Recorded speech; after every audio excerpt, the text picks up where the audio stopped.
Nigeria is one of Africa's largest crude oil producers and exporters. However, inadequate refining capacity has made the country dependent on imported refined fuel. The imported fuel makes up for the shortfall in consumption requirements. The fuel is expensive, hence, government subsidizes the cost for citizens. PMS and other products of crude has not actually resonated well with us because ordinarily we were supposed to be producing. So if we were refining, the level of subsidy wouldn't have been as much. And then at that point, it would have benefited the people more. Fuel in Nigeria is crucial not only for vehicles but also generators. Inadequate power supply means many small businesses and homes rely on petrol generators. Experts say fuel subsidy was a child of circumstance in Nigeria following the failure of the Nigerian National Petroleum Corporation (NNPC) to maintain the 4 refineries in the country to enable them to operate at optimum capacity. 4 refineries that are supposed to produce for us 445,000 barrels of crude. Now, bear in mind that a barrel of crude gives you 159 liters of oil, 1 barrel. So if we were producing 445,000 barrels of crude per day, and our refineries were supposed to refine that, they were supposed to refine over 70 million liters of petrol, then we will not have any problem. We will have sufficient domestic consumption and be able to export. But now we have those refineries, they're not producing 1. It means that somebody somewhere is sabotaging that effort so that the refineries cannot work. The costs of keeping petrol prices low in Nigeria is straining the budget and draining revenue from the Nigerian National Petroleum Corporation, NNPC. Between 2011 and now, Nigeria has spent about 20 trillion naira on fuel subsidies. While over 5 trillion naira is currently being spent, the Minister of Finance, Budget and National Planning, Zainab Ahmed, said about 7 trillion naira will be spent in 2023 on the same project. The cost of subsidy shot up recently as oil prices surged globally over the Russian war in Ukraine. Even if it's going into individual pockets, Nigeria still pays subsidy. And if you look at the figures we have spent on subsidy, that amount of money could have worked better in other areas. You can look at our educational sector, infrastructure. Imagine spending over 1.5 trillion naira in 6 months for subsidy, when our budget for health and education for the whole year is not up to that. And in 6 months, we have spent over 1.5 trillion naira on subsidies alone. So that money, if you look at our books, that money is going somewhere. We are paying it, but it is not for the importance or for the purpose it was meant for, to cushion the impact of having to pay so much on petrol, because we're a crude oil producing nation and our refineries are not working. So people are importing refined products and we're supposed to now have the benefit. Is just put it literally, you're living very close to the ocean and you're not able to have drinking water because the ocean water is not drinkable, but you need to have to treat the ocean water to be able to drink it. Different administrations have tried to end the subsidies. Their complete removal in 2012 led to nationwide Occupy Nigeria protests, and subsidies were quickly reinstated. There were few consequences when the current administration withdrew them in 2020 after global oil prices crashed. When oil prices began rising in 2021, the subsidies were reinstated, exerting pressure on the Federation account.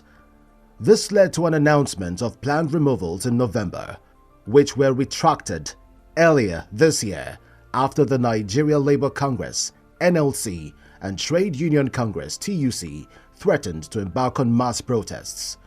Over the years, fuel subsidy has become a very controversial issue in the country. In terms of effectiveness, I've never seen subsidy in Nigeria being effective. because you see that it has automatically become a source of embezzlement. The lack of transparency that is going on in the subsidy makes subsidy not beneficial to the citizenry. First introduced into the country in 1973 as a palliative to cushion the landing cost of petroleum products delivered to refineries, following the need to carry out turnaround maintenance (TAM) on them. The palliative has since been used as a social transfer mechanism to ease the burden of high fuel prices on the masses. Before its introduction, the price of petrol was fully determined by market forces to reflect the cost of crude, plus the cost of processing it, as well as transportation and marketing costs. In some cases, local taxes were also factored in. In real economic terms, there is subsidy. But the issue is, are the assumptions or parameters of the subsidy actually correct? For instance, if you say Nigerians are consuming 60 million liters of fuel every day, and subsidy is based on that calculation, how are we sure? Hence, prices of fuel vary across the country. While they are lowest in towns and cities close to the refineries, they are quite high in locations miles apart from the refineries. I have never bought petrol at official rate outside city capitals in most states in Nigeria. I have never. So you can see that, and most of the poor people or the average Nigerians do not live in the cities. Majority of them live in each of these communities, villages. And at that point, petrol is not sold at official rate. So who are those benefiting? Those living in most of the state capitals. And who are those living in state capitals? The middle income, the government people, and others. So they are the people benefiting. With the rising population imposing a growing demand on the product, the burden of sustaining fuel subsidy year in and year out has become quite heavy. The fuel subsidy scheme has been fraught with fraud and corruption, and the report of a Presidential Committee on Verification and Reconciliation of Fuel Subsidy Payments between 2009 and 2011 revealed that the government spent up to 667 billion naira annually subsidizing millions of liters of petrol that Nigerians never used or even needed. Every government is meant to subsidize the living of every of its citizens. And that's the truth. But what we have concern about is the sincerity about the subsidy. I really don't believe in subsidy. Subsidy is only serving some few privileged people among us that are not even sharing in the pains that the fuel crisis is causing in this country. As of 2006, only 3 companies, namely MRS, Total and Owando, were officially listed in the category of major oil marketers to import fuel. Their payment was protected by the Sovereign Debt Notes (SDN), which guaranteed payments to eligible importers if the Nigerian National Petroleum Corporation failed. This placed payment for fuel subsidy on the first-line charge of the federal government. These incentives became a force of attraction, which led to a flurry of registration as petroleum product importers among the rich, powerful, and most influential elites and politicians. A group of people somewhere are benefiting to the detriment of you and I, because Nigerians are not asking the right questions. Nigerians are not agitated. They feel that in 2012 the argument we had was, oh, this is the only way we are benefiting from our oil. But it is not us that are benefiting. It is that 10%, the cabal, that they are benefiting. There's supposed to be subsidy. There's supposed to be subsidy because I think it's the right of every citizen to have subsidy. But I think it's a lie, because the fuel subsidy is supposed to make the fuel available and cheaper. The result was that depot owners, construction companies, and independent marketers were listed to import petroleum products in a big scramble, which led to the emergence of a petroleum cartel in the country to conquer the commanding heights of the Nigerian downstream petroleum sector. First of all, I'm on the impression that we are no longer on subsidy. Let's start there.